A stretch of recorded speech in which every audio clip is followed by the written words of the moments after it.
ரகு தாத்தா அப்படின்றது கீர்த்தி சுரேஷ் கதை. ஹிந்தி திணிப்புக்கு எதிரான ஒரு படமாக அதை எடுத்துருக்கிறாங்க. ஆனால் முழுக்க முழுக்க நாடகத்தனமாகி படம் வந்து சகிக்க முடியாமல் போயிடுச்சு. அது அந்த படம் நல்லா இல்லையா? எல்லாம் அது அதான் முழுக்க முழுக்க ஒரு டிராமா பேஸ்டா நாடகம். அது நாடகம் கூட இப்போ டிவி சீரியல் வருது இல்லையா, அது கூட நம்ம வந்து ஓரளவு டிவி சீரியலே உச்சபட்ச கொடுமையாக இருக்கும்.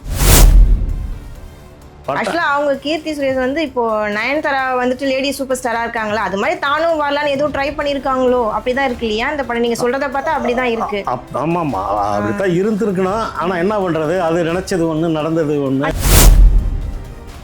அதன் பிறகு பார்த்தீங்கன்னா ரொம்ப கால இடைவெளிக்கு பிறகு நதியா வந்து கொடி கட்டி பிறந்த காலம். ஆமா, அவங்களை இன்னும் வரைக்கும் யாரும் வின் பண்ண முடியல. ஆமா, நதியா படங்களுக்குன்னே நேர்ந்து விட்ட ஹீரோக்கள்லாம் இருக்காங்க. கோயில்லாம் கட்டினாங்க சார். ஆமா, குஷ்பு கோயில கட்டினா மதுரையில இட்லி எல்லாம் போட்டாங்க. குஷ்பு இட்லி, ஆமா, குஷ்பு இட்லி, குஷ்பு இடியாப்பம் எல்லாம் போட்டாங்க நினைக்கிற மதுரையில் வந்து. அதனால ஏன்னா அது கோபி நயினார் தான் கத்தி கதையினுடைய கத்தி கதை. அவர் தான் விஜயனுடைய கத்தி கதை. அதை வந்து ஏஆர் முருகதாஸ் காப்பி அடிச்சு அது ஒரு பெரிய பஞ்சாயத்தாகி ஆக்சுவலாக அந்த கோபி நயினார் கதை தான். அதெல்லாம் வந்து ஹைகோர்ட் வரைக்கும் போய் சந்தி சிரிச்சு போச்சு. தங்கலான் எப்படி இருக்கு விக்ரமோட படம்? எதிர்பார்த்த அந்த எக்ஸ்பெக்டேஷன் கொடுத்துருக்காரா? என்னத்தை சொல்றது அப்படின்றதா இப்போ ஆரம்பிக்கிறேன். இருந்தாலும் நீங்க கேட்டீங்க சொல்லிடுவோம். அதாவது என்னன்னா, நிலம் எங்கள் உரிமை, தலித்துகளுடைய உரிமை அப்படின்றதான் அவருடைய நிலைப்பாடு. எப்பயுமே அவர் நிலைப்பாடு. அதை காலா கபாலியில் வந்து ரஜினிகாந்த்ன்ற ஒரு மிகப்பெரிய கலைஞனை வச்சு அதை பதிவு பண்ணியிருப்பாரு. அது மக்கள்கிட்ட சென்று சேர்ந்த விதம் வேற. பொதுவா இந்த படம் நல்லா இருக்கா நல்லா இல்லையா? இது வந்து என்னைய பொறுத்தளவுமா தங்கலான் வந்து இத்து போன தகரம் தான். பாரத் நெட்வொர்க் தமிழ் நேயர்களுக்கு அன்பு வணக்கம். இன்னைக்கு நம்மளோட சிறப்பு நேர்காணலுக்கு வந்திருக்காரு மூத்த பத்திரிகையாளர் திரு பரமேஸ்வரன் சார். அவர்கிட்ட சினிமா சம்பந்தப்பட்ட சில கேள்விகளை கேட்டு தெரிஞ்சுக்கலாம். வணக்கம் சார். வணக்கம்மா. நல்லா இருக்கீங்களா? நல்லா இருக்கம்மா. சுதந்திர தினத்தை முன்னிட்டு நேற்று பார்த்தீங்கன்னா 3 படம் ரிலீஸ் ஆயிருக்கு இல்லைங்களா? என்னென்ன படம்னு இப்போ நம்ம எல்லாருக்குமே தெரியும். தங்கலான், ரகு தாத்தா, அதுக்கப்புறம் டிமாண்டிங் காலனி. இதுல 3ல எந்த படம் ரொம்ப நல்லா இருக்கு சார்? மக்கள் கிட்ட எது ரீச் ஆயிருக்கு? அதாவதுமா 3 படம் வந்து இப்போ ரகு தாத்தா அப்படின்றது கீர்த்தி சுரேஷ் கதை. ஹீரோயின் ஓரியன்ட் கதை தான் அது. அது இந்தி திணிப்புக்கு எதிராக, இந்திக்கு எதிராக இல்லை, இந்தி திணிப்புக்கு எதிரான ஒரு படமாக அதை எடுத்துருக்கிறாங்க. ஆனால் முழுக்க முழுக்க நாடகத்தனமாகி படம் வந்து சகிக்க முடியாமல் போயிடுச்சு. அது அதனால் அது ஒரு விஷயம். அதை ஒன்று விட்டுருங்க.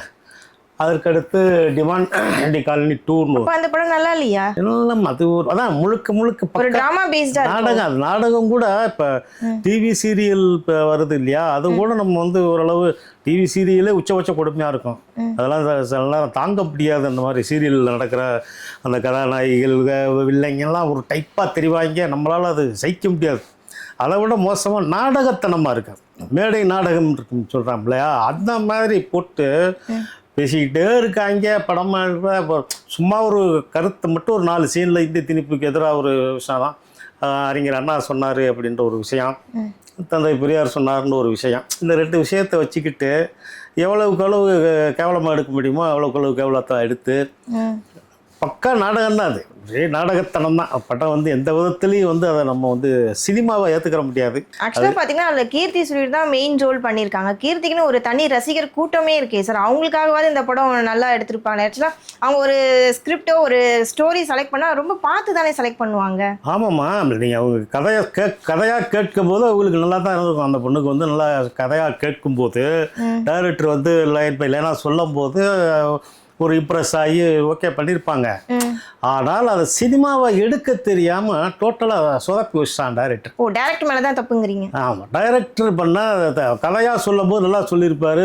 முழுக்க முழுக்க நமக்கு ஒரு வெயிட்டான ஒரு ரோல் அப்படி ஹீரோயின் ஓரியன்ட் லைனு அப்படின்னு நினச்சி அந்த பொண்ணு ஒத்துருந்துருக்கும். ரைட் தான், அதெல்லாம் நம்ம வந்து இல்லைன்னு சொல்ல வரல. எல்லாருமே பொதுவாக சில பல இயக்குனர்கள் வந்து கதையாக சொல்லும் போது வந்து உங்களுக்கு அப்படியே கொஞ்சம் அப்படியே ஒரு ஆக்ஷனோட ஒரு அப்படி இப்படி ஆக்ஷனோட சீனோட பின்னால பேக்ரவுண்டு செட்டோடலாம் சொல்கிற ஆட்கள் இருக்காங்க. ஆனால் நீங்கள் அதை வந்து திரையில் கொடுக்கும் போது, அதை சினிமாவை சப்மிட் பண்ணும் போது டப்புன்னு சொல்லி முடிஞ்சு போயிடாது. அப்படி டோட்டலாக நிறைய ஹீரோக்கள் வந்து அப்செட் ஆயிருக்காங்க இதுக்கு முன்னால். சொன்னது ஒன்றா இருக்கும், எடுக்க தெரியாது. சில பேருக்கு சொல்ல தெரியாது, படம் எடுத்து கொடுத்துருவாங்க. சில பேர் நல்ல கதை சொல்லுவாங்க, ஆனா அவுட்புட் சரியா அவுட்புட்டுக்கு எடுக்க தெரியாது. ஆனால் ரெண்டையும் நீங்கள் அது சாகசம் பண்ணுற இயக்குனர்கள் தான் வந்து ரெண்டுலேயுமே சக்ஸஸாக சாகசம் பண்ணணும். சாகசம்ன்ற பேரில் வந்து தடுக்கி விடுறது வேற, சாகசம்ன்ற சக்ஸஸாக பண்ணுற செயலுக்கு வந்து அது உங்களுக்கு காலகாலமாக ஒரு 25 வருஷம் 30 வருஷம் நிற்கக்கூடிய இயக்குனர்கள்லாம் அவங்க ஆட்டில் போயிட்டே இருப்பாங்க. இன்னொரு விஷயம் என்னென்னா, சில ஒரு இப்போ இருக்கிற சீனியர் இயக்குனர்களே நீங்கள் ஒரு ஆரம்பத்தில், அதாவது இயக்குனராக வந்த புதுசில் ஒரு 10 வருஷத்துக்கு வந்து நல்ல ஒரு டெம்ப்டாக இருக்கும் அந்த மைண்டுன்றது. முதல் படம் ஜெயிக்கணும், அதுக்கடுத்து ஜெயிக்கணும், அதுக்கடுத்து ஜெயிச்சுக்கிட்டே வரணுன்ற ஒரு அந்த டெம்ப்டேஷன் இருந்துக்கிட்டே இருக்கும். அது தக்கன தன்னை வந்து அடாப்ட் பண்ணிக்கிட்டு கிரியேட் பண்ணிக்கிட்டு ஒரு இது பண்ணுவாங்க. அப்புறம் அதற்கு பிறகு கொஞ்சம் 10 வருஷம் ஆன உடனே அதற்கு, அதாவது கிரியேட்டிவ்னஸுக்குன்னு சில இயக்குனர்கள், சில உதவியாளர்களை சேர்த்துக்கிட்டு அவர்கள் துணையோட வந்து பயணிக்கிற இயக்குனர்களும் உண்டு. 2 வகை இருக்கு. ஆனால் இந்த படத்தை பொறுத்தவரை கீர்த்தி சுரேஷ் ஏமாந்துருச்சு. ஆக்சுவலா அவங்க கீர்த்தி சுரேஷ் வந்து இப்போ நயன்தாரா வந்துட்டு லேடி சூப்பர் ஸ்டாரா இருக்காங்களா, அது மாதிரி தானும் வரலான்னு எதுவும் ட்ரை பண்ணிருக்காங்களோ அப்படிதான் இருக்கு இல்லையா இந்த படம்? நீங்க சொல்றத பார்த்தா அப்படிதான் இருக்கு. ஆமாமா, அப்படித்தான் இருந்திருக்கணும். ஆனா என்ன பண்றது, அது நினைச்சது ஒண்ணு, நடந்தது ஒண்ணு. தமிழ் சினிமாவில் வந்துட்டு ஹீரோயின் பேஸ்டாக வர ஸ்டோரிஸ் ரொம்ப கம்மி தானே சார்? ஆக்சுவலாக அது உண்மை ஒத்துக்க வேண்டிய விஷயம் தானே. ஹீரோவுக்கு தானே ரொம்ப இம்பார்ட்டன்ஸ் கொடுத்து பயங்கர பிரம்மாண்டமாக படம் எடுக்கிறாங்க. ஒரு ஹீரோயினுக்கு இம்பார்ட்டன்ஸ் கொடுத்து எடுக்கிறது வந்து ரொம்ப ரொம்ப ரேர் தானே. அதை நீங்கள் ஒத்துக்கிறீங்களா? அது அப்போ இருந்தே அப்படி தான். அது பானுமதி அம்மா காலத்திலேருந்தே அது அப்படித்தான். அதாவது ஹீரோயினுக்கு ஒரு படத்தில் இப்போ அந்த காலத்தில் வந்து சிவாஜி கணேசன், எம்ஜிஆர் இருக்கும்போது பானுமதி, சாவித்திரி, சரோஜாதேவி இந்த மாதிரி நடிகைகள் வந்து பிடிகட்டி பிறந்த காலம்தான். ஆனால் அந்த படத்தில் எம்ஜிஆர் படமாக இருந்தாலும் சிவாஜி படமாக இருந்தாலும் யார் படமாக இருந்தாலும் அவர்களுக்கு உண்டான அந்த ரோலை வந்து கரெக்டாக மெயின்டைன் பண்ணுற இயக்குனர்கள் இருக்காங்க. அந்த ரோலை வந்து எக்ஸ்போஸ் பண்ணுற டைரக்டர்கள் வந்து நிறைய பேர் இருக்காங்க. அதுக்கு பானுமதி அம்மா, சாவித்திரியெல்லாம் நம்ம கேட்க வேண்டியதில்லை.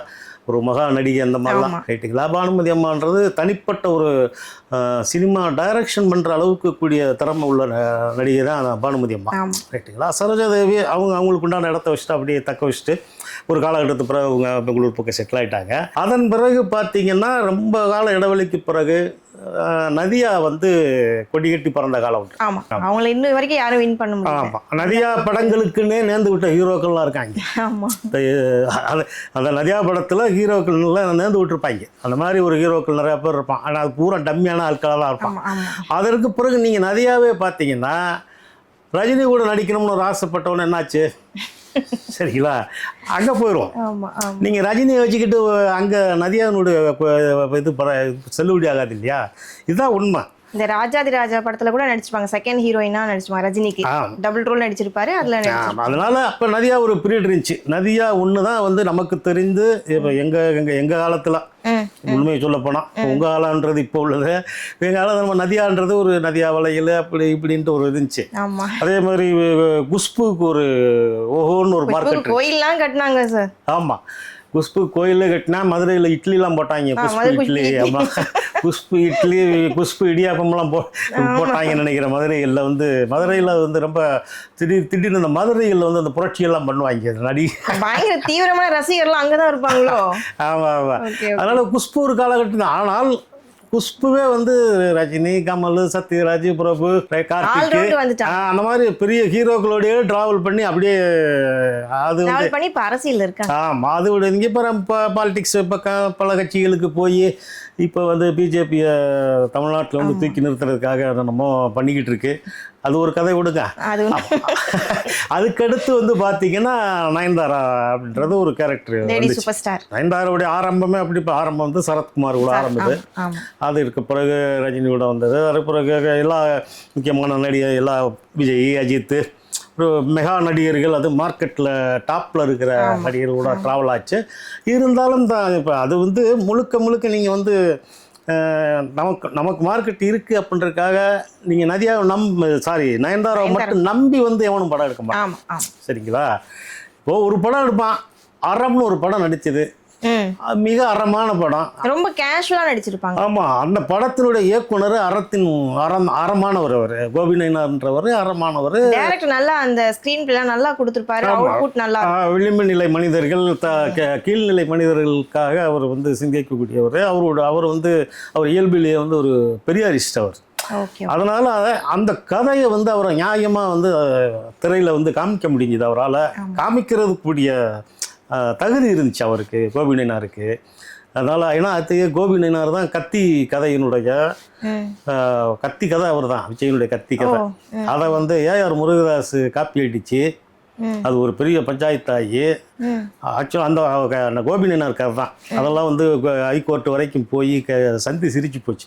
அதற்கு பிறகு விஜய் தரப்பு சமாதானப்படுத்தி தமிழ்நாடு எழுத்தாளர்கள் சங்க தலைவர் அப்போ பாக்கியராஜ் இருந்தார்.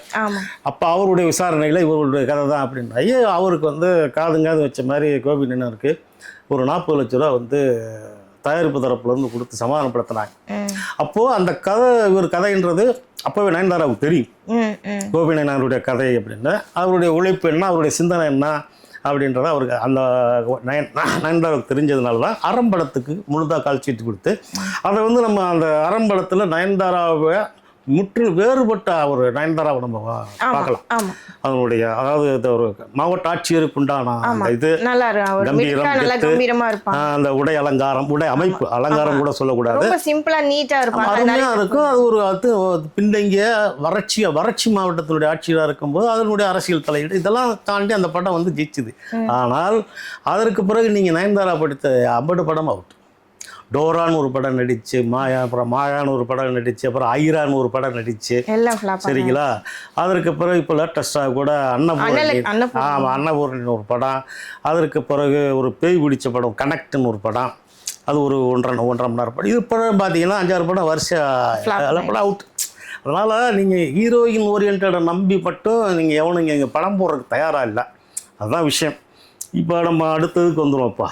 இப்போ டிமாண்டி காலனி 2 இது வழக்கமான பேய் படம் எப்படி இருக்கும் அப்படின்னா அப்படித்தான் இருக்கும். ஆமாம், அதில் வந்து நம்ம லாஜிக்கெல்லாம் பார்க்கக்கூடாது, பார்க்கவும் முடியாது. ஆனால் இதில் வந்து அவர் படத்தினுடைய இயக்குனர் அஜய் ஞானமுத்துனா கொஞ்சம் ஒரு நம்பகத்தன்மைக்கு நெருக்கமாக சில விஷயங்கள் அதை பதிவு பண்ணுறாரு. அதை டிமாண்ட் இப்போ ரசிகர்லாம் இந்த மாதிரி படத்தை தான் ரொம்ப எக்ஸ்பெக்ட் பண்ணுறாங்களா சார்? இந்த மாதிரி படம் அந்த மாதிரி படம் இல்லைம்மா, அது யங்ஸ்டராக. இப்போ ரீசெண்டாக பார்த்தீங்கன்னா இந்த மாதிரி த்ரில்லர் மூவி, பேய், இந்த மாதிரி திகிலான படம் வந்தால் தான் ரொம்ப, அதாவது இப்போ ரீசெண்டாக நிறைய அந்த மாதிரி படங்கள் தான் வந்திருக்கு. மக்கள் அதுதான் விரும்புகிறாங்களா ரசிகர்கள்லாம்? அப்படிலாம் கிடையாது. அதாவது சில சீசன்ஸ் வந்து சில டைரக்டர்களும் தயாரிப்பாளர்கள் முடிவு பண்ணிக்கிட்டு இவன் தான் இந்த சீசன் இதாக விரும்புகிறான். காதல் படம் எடுத்துக்கிட்டா காதல் படமாக எடுத்துக்கிட்டு, அப்புறம் வந்து ஆக்ஷன் படமாக எடுத்தால் ஆக்ஷன் படமாக எடுத்துக்கிட்டு இருப்பான். அப்புறம் மாயாஜால படம்னா மாயாஜாலமாக எடுத்துக்கிட்டு இருப்பாங்க. இப்போல்லாம் நீங்கள் அப்படிலாம் கிடையாது. நீங்கள் ஒரு 10 நிமிஷத்துக்கு ஒரு சினிமா ட்ரெண்டுனுடைய மாறுது. இளைஞர்களுடைய ரசனை, இளைஞர்கள் இல்லை, பொதுவாக இந்தியாவில் நம்ம தமிழ்நாட்டை பேசுவோமே, தமிழ்நாட்டில் இருக்கிற ஒரு 7 கோடி பேரில் கிட்டத்தட்ட ஒரு 5 கோடி பேராவது ஆண்ட்ராய்டு ஃபோன் வச்சுருக்கான். 5 கோடி பேராவது ஆண்ட்ராய்டு ஃபோன் வச்சுருக்கிறோம். இன்னும் சொல்ல போனால் ஆண்ட்ராய்டு ஃபோனுக்கு ஏறத்தாழ அடிக்ட் ஆகிட்டோம் எல்லாருமே. அது ஆமாம், அது நீங்களாக இருக்கட்டும், நானாக இருக்கட்டும், யாராக இருக்கட்டும், அடிக்ட்டுன்னு தான் சொல்லணும். இதில் அதாவது தேவைக்கு வாங்கினது போக இப்போ அதுக்கு நம்ம அடிமையாகி உட்காந்துருக்கோம். காலையில் எந்திரிச்சு டூத் பேஸ்ட் மொபைலில் தானே பார்க்குறாங்க எல்லாரும். காலையில் எழுந்திரிச்சு டூத் பேஸ்ட் ப்ரெஸ் எடுக்கணுமோ இல்லையோ அப்படி இடதையில வலது பக்கமாக வந்து செல்ஃபோனை பார்த்துட்டு தான் அடுத்த வேலையை போய் பார்க்க ஆரம்பிச்சோம். அந்த அளவுக்கு நம்ம அடிக்ட் ஆகிட்டோம் எல்லாருமே. அது யாரும் இன்னார் அப்படிலாம் கிடையாது. அதனால் நீங்கள் இளைஞர்கள், நடுத்தரவர்க்கம், வயதானவர்கள் அப்படின்னா எல்லாருமே டக்குன்னு தேடுறான். அவ்வளோ என்ன இருக்குது இப்படியே வரல தள்ளிட்டு வரான். அதனால் இளைஞர்களுக்கு வந்து நீங்கள் கண்டென்ட் எது அருமையான கண்டென்ட்டு, சுவாரஸ்யமான கண்டென்ட்டு, அதாவது இளைஞர்கள் பார்க்குறக்கா இப்போல்லாம் வந்து ஆபாசத்தை எவனும் விரும்புகிறதா இல்லை. உண்மையை சொன்னான். இப்போது இன்ஸ்டாகிராமில் அந்த மற்ற விஷயங்கள், சோசியல் மீடியாவுடைய மற்ற ஆஸ்பெக்ட்லாம் இருக்கு இல்லையா, இதுகளுக்குள்ளே வந்து உங்களுக்கு ஆபாசத்தை நுழைச்சி அதன் மூலியமாக வந்து சில குரூப், அதுக்குன்னு சில குரூப் இருக்கு. ஆமாம், அதுக்குன்னு சில குரூப் இருக்கா, வல்கராக போட்டுறது, பெண்களை வந்து ரொம்ப கேவலமாக சித்தரிக்கிறது, சில ஃபேக் ஐடிகளை வச்சுக்கிட்டு பெண்களை வசியப்படுத்துறது, அந்த மாதிரி ஒரு கும்பல் இருக்கான். அதுக்கு வந்து அதுவே சூரிய தான் தெரியுவாங்க அவங்க. ஆனால் பொதுவாக ஒரு டீசெண்டான இளைஞர்கள் பட்டாளம் அப்படின்னு பார்த்தீங்கன்னா, நீங்கள் நல்ல கண்டென்ட்டு 2.5 மணி நேரத்துக்கு நம்ம இப்போ ஒரு கொடுத்த காசுக்கு ஒரு உட்காந்துட்டு வந்தான், கொடுத்த காசுக்கு பிரயோசனமாக இருக்குது, நல்லா இருக்குது, ஏமாத்தலை அப்படின்ற மாதிரி சினிமா, எந்த வகையான சினிமாவாக இருந்தாலும் அதை ஆதரிக்கிறதுக்கு வந்து எல்லா வயதினரும், இந்த வயதும் இல்லை எல்லா வயதும் தயாராக இருக்காங்க. அது மாதிரி இப்போ இந்த டிமாண்டிங் காலனி 2 வந்து உங்களுக்கு ஒரு லாஜிக்கோட நம்பகத்தன்மைக்கு பக்கத்தில் வந்து கொஞ்சம் எடுத்துருக்கிறாரு, முயற்சி பண்ணியிருக்கிறாரு. பிரியா பவானி சங்கர் வந்து ரோல் நல்லா பண்ணியிருக்காங்க அந்த பொண்ணு. இப்போ ரீசெண்டாக அவங்க நிறைய படத்தில் நடிக்கிறாங்க. ஆமாம், அந்த பொண்ணு நடித்த படங்கள் சில படங்கள் வந்து வரிசையாக கொஞ்சம் ஃப்ளாப் ஆனதுனால அது கொஞ்சம் சென்டிமெண்ட்டாக அது மேலே ஒரு அட்டாக் பண்ண ஆரம்பித்தாங்க ஒரு குரூப்பு. பிரியா பவானி சங்கர் நடித்ததுனால படம் போச்சு. ஆனால் கதை இருந்தால் யார் வேணாலும் நடிக்கலாம். பிரியா பவானி சங்கர்னா அந்த பவானி நதியிலேருந்து வந்து நடித்த அந்த உணகண்ணா இருக்குது. அதெல்லாம் ஒரு மூட நம்பிக்கை தானே. அதனால் அதுக்கு நம்ம பிரியா பவானி சங்கரை குறை சொல்லிட்டா பண்ணுறது. இப்போ அதனால் அது ஒன்றும் பிரச்சனை இல்லை. இப்போ அருள்நிதி நல்லா தான் கொஞ்சம் பெர்ஃபார்மன்ஸ் பண்ணியிருக்கிறாரு. இப்போ அருள்நிதி வந்து இதில் இந்த படத்தில் டபுள் ஆக்ட் பண்ணியிருக்காரு. டிமாண்டியில் வந்து ஃபஸ்ட்டு பார்ட்டில் என்னன்னா ஃபஸ்ட்டு பார்ட்டில் இருந்த அந்த காமெடி வந்து முழுசும் இதில் வந்து கிடையாது. 2ல் ரொம்ப சீரியஸான படம். ஆமாம், இது கொஞ்சம் டோட்டலாக சீரியஸாக போகும், நல்லா பண்ணியிருக்கிறாங்க. ஓரளவு நம்பகத்தன்மைக்கு நெருக்கமாக போயிருக்குன்னு வைங்களேன். இப்போ நம்ம வந்து முக்கியமாக வரப்போகிறது இந்த படம் வந்து கொஞ்ச நாள் ஓடும். ஆமாம், டிமாண்டிங் காலனி. ஆமாம், கொஞ்சம் ஓரளவுக்கு. ஆமாம், அதை நம்ம ரகுதாத்தாவை கம்பேர் பண்ணும்போது இது ரொம்ப எவ்வளவோ தேவலை தான் அதெல்லாம்.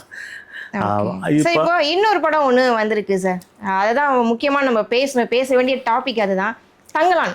எப்படி இருக்கு விக்ரமோட படம்? எதிர்பார்த்த அந்த எக்ஸ்பெக்டேஷன் கொடுத்துருக்காரா? என்னத்தை சொல்றது அப்படின்றதா இப்போ ஆரம்பிக்கிறது. இருந்தாலும் நீங்கள் கேட்டீங்க சொல்லிடுவோம். தங்கலான் பயங்கர எக்ஸ்பெக்டேஷனோட இருந்தேன். இந்த படம் எப்படா ரிலீஸ் ஆகும்னு சொல்லிட்டு ரசிகர்லாம் ரொம்ப அதுவும் விக்ரமுக்கு தனி ஃபேன் உலகமே இருக்கு. ஸோ ரொம்ப எதிர்பார்த்துட்டு இருந்தேன். அவரும் டிஃப்ரெண்ட்டான கேரக்டர், அந்த ட்ரெஸ்ஸிங் சென்ஸ், மேக்கப்லாம். அதுவும் பார்த்தீங்கன்னா படம் ரிலீஸ் ஆன அன்னைக்கு அவரோட ரசிகர்லாம் அதே மாதிரி மேக்கப் போட்டுட்டு அதே மாதிரி அந்த தியேட்டர்லாம் சுற்றி டான்ஸ் ஆடிட்டு இருந்தாங்க.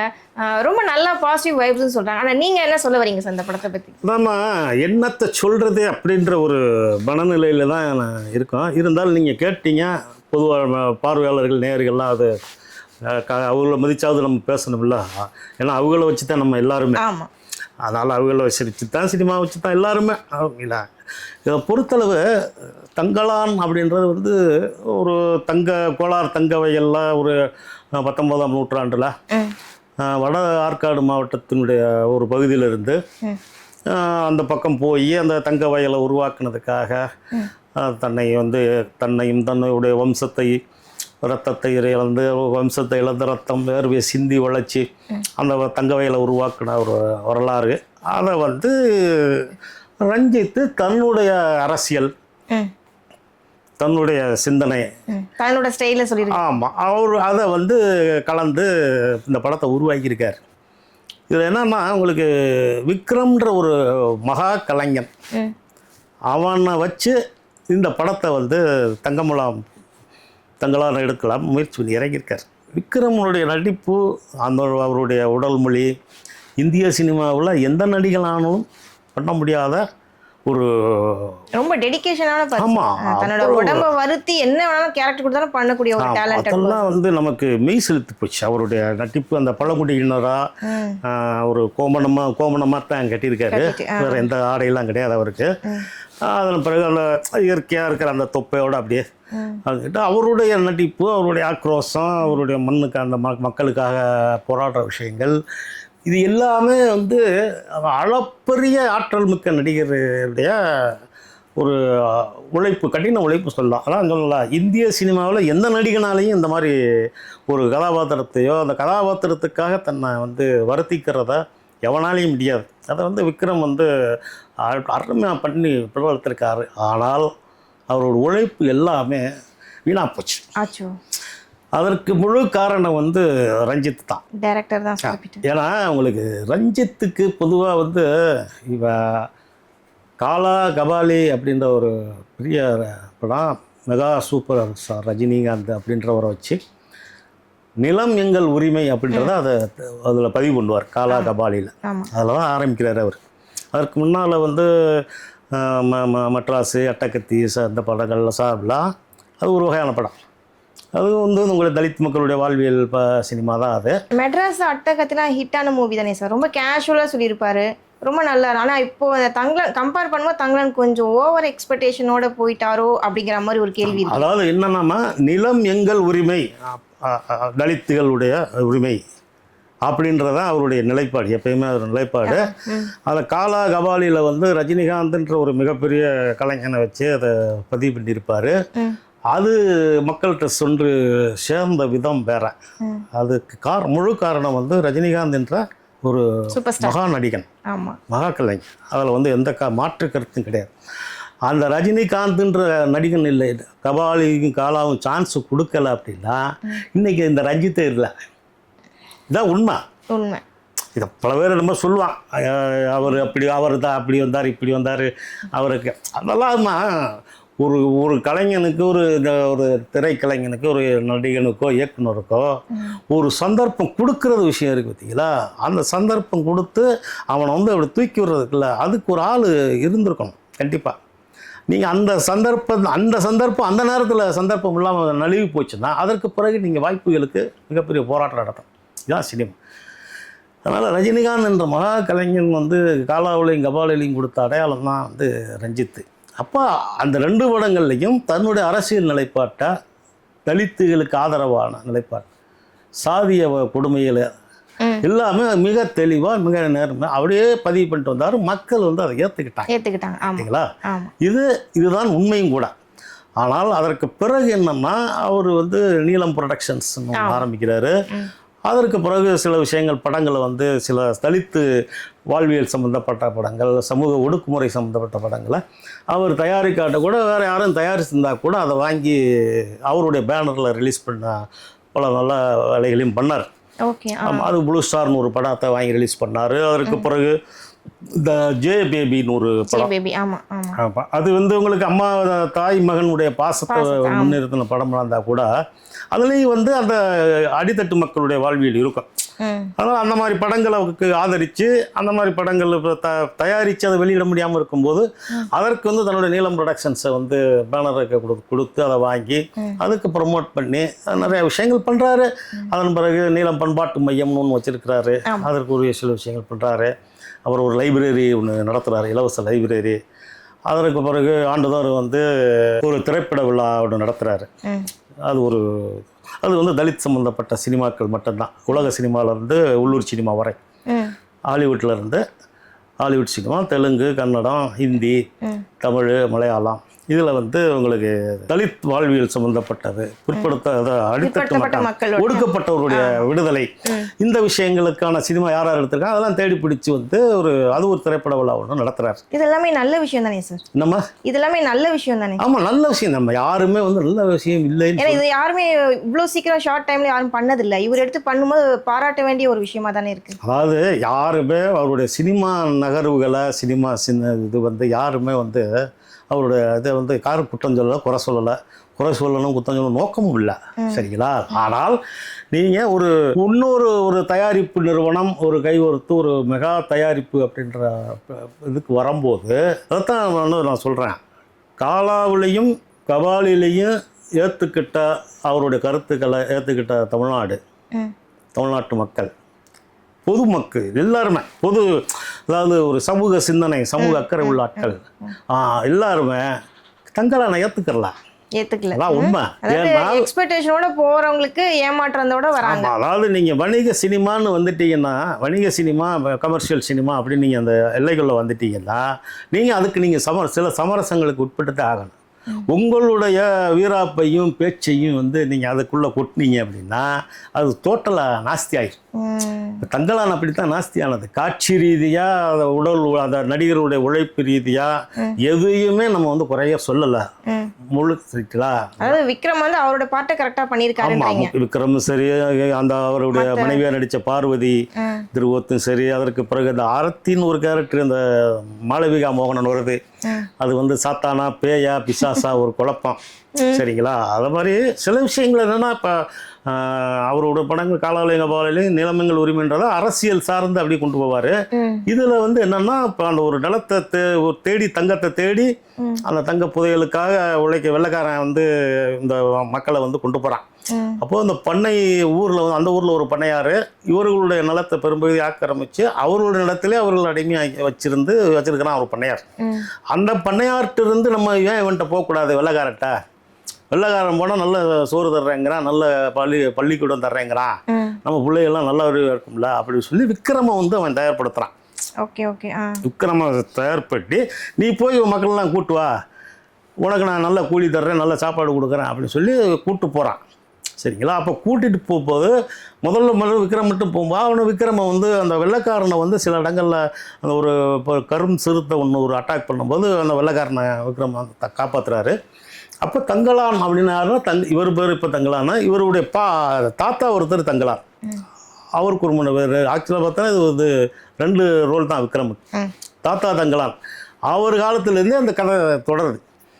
அப்போ வெள்ளைக்காரன் வந்து என்ன பண்ணுறான், விக்ரமுக்கு தங்கலானுக்கு வந்து என்ன பண்ணுறான், அவர் உயிரை காப்பாற்றினதுக்காக அது வரைக்கும் வந்து கோபணமும் சட்டை இல்லாமல் ஒரு சடாமுடி இப்படி இருக்க, கையில் ஒரு கம்பு வச்சுருக்க, ஒரு அவன் போடுற பேண்ட் சட்டை ஷூ இதெல்லாம் கொடுத்து நீ போயிட்டு ஊருக்குள்ளே போயிட்டு ஆளுகளை பூரா கூட்டு வா, மகளை பூரா கூட்டு வா, நம்ம வந்து தோண்டி எடுக்கிறதுக்கு எல்லோரும் எனக்கு துணையாக இருங்க, நான் உங்களுக்கு எல்லா இதையும் பண்ணுறேன் அப்படின்னா. அப்போ அந்த மக்களை வந்து விக்ரம் வந்து பேசி கூட்டு போகிறார். அப்போ அந்த மக்கள்கிட்ட என்ன சொல்கிறாரு, பிறப்பில் பேதம் பார்க்குறவன்ட்ட நம்ம இங்கே வாழ்ந்து சாகிறத விட அவர் என்ன சொல்கிறார், பண்ணையார சொல்கிறார். நம்ம நிலத்தை பிடிங்கிட்டான், நம்ம நிலத்தை பிடிங்கி நம்மளே அடிமையாக வச்சு நம்மள்கிட்டே விவசாயம் பண்ணி அவனுக்கு ஏன் கொடுக்கணும், பிறப்பால் பேதம் பார்க்குற இவன்கிட்ட வாழ்ந்து சாகிறத விட நம்ம அவன்கிட்ட போய் வேலை பார்த்து நல்ல ஒரு இதுக்கு வந்து சாவோம், வெள்ளைக்காரன்ட்டையும் போய் பழகி அதற்கு பிறகு அதிகாரத்தை கைப்பற்றுவான் அப்படின்றத ஒரு விஷயமாக சொல்கிறான். இப்போ அந்த வெள்ளைக்காரன் கொடுத்த அந்த உடுப்புகள்லாம் போட்டுக்கிட்டு வந்த உடனே மக்கள்லாம் அவனை மாதிரி பார்க்குறாங்க. ஏன்னா அதுக்கு முன்னால் வந்து யாருமே கிடையாது, அந்த பழங்குடி மக்கள் தானே. அப்போது பெண்கள் கூட வந்து ரவிக்கு அணியாத பெண்கள் தான் முழுக்க ரைட்டுங்களா. அப்போ இவர் இந்த வெள்ளைக்காரன் கொடுக்குற அந்த பேண்ட்டு சட்டை ஷூவை போட்டுட்டு அந்த மக்களுக்கு முன்னால் வந்து தோன்றும் போது மக்கள் ஒரு ஆச்சரியமாக பார்க்குறாங்க. அது அப்படி ஒரு அவருக்குள்ளே அந்த உடுப்பை போட்டோன்னா ஒரு மாதிரி அவர் ஒரு நடப்பார். அதெல்லாம் வந்து அருமையாக பண்ணியிருக்கிறார். என்னன்னா அவங்களுக்கு அவரே அந்த தங்கலான் வந்து ஜாக்கெட்டு கொடுப்பார் பெண்களுக்கு, அந்த ஊர் பொண்டாட்டி மக்கள் எல்லாம் ஒரு பெண்கள் ஜாக்கெட்டு கொடுப்பார்.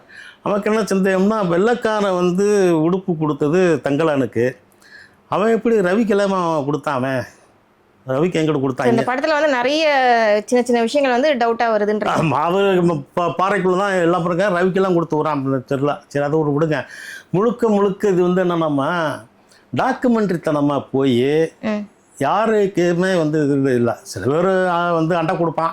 அவர் ரஞ்சித் வந்து பெரிய ஞானி, பெரிய புத்திசாலி, இந்திய சினிமா வந்து இப்படி திருப்பி போட்டு அடிக்க வந்திருக்காரு அப்படிலாம் சொல்லுவான். அது அவங்களோட நிலைப்பாடு, அதை வந்து நம்ம ஒன்றும் தப்பு சொல்ல வரலாம். ஆனால் நீங்கள் வந்து இன்னொருத்தன் பொதுவாக இந்த படம் நல்லா இருக்கா நல்லா இல்லையா, இது வந்து என்னைய பொறுத்தளவுமா தங்கலான் வந்து இத்து போன தகரந்தாம்மா அது. அச்சோ, இது வந்து நான் இதுக்கு மேலே ஒன்றும் சொல்ல முடியாது. ஓகே, அது எந்த விதத்தில் பார்த்தாலும் கிளைமேக்ஸில் வந்து ரஞ்சித் இதுவரை மேடைகளில் பேசின பேச்சை வந்து கிளைமேக்ஸில் விக்ரம் வச்சு பேச வச்சுருக்காரு. இதான் உண்மை. Director touch. ஆமாம், இதுதான் இத்து போன தகரம் தான் அது. ரொம்ப நன்றி சார். எங்களோட பல கருத்துக்களை நீங்கள் ஷேர் பண்ணதுக்கு ரொம்ப நன்றி. தொடர்ந்து நம்ம பேசுவோம். நன்றி சார். நன்றிம்மா.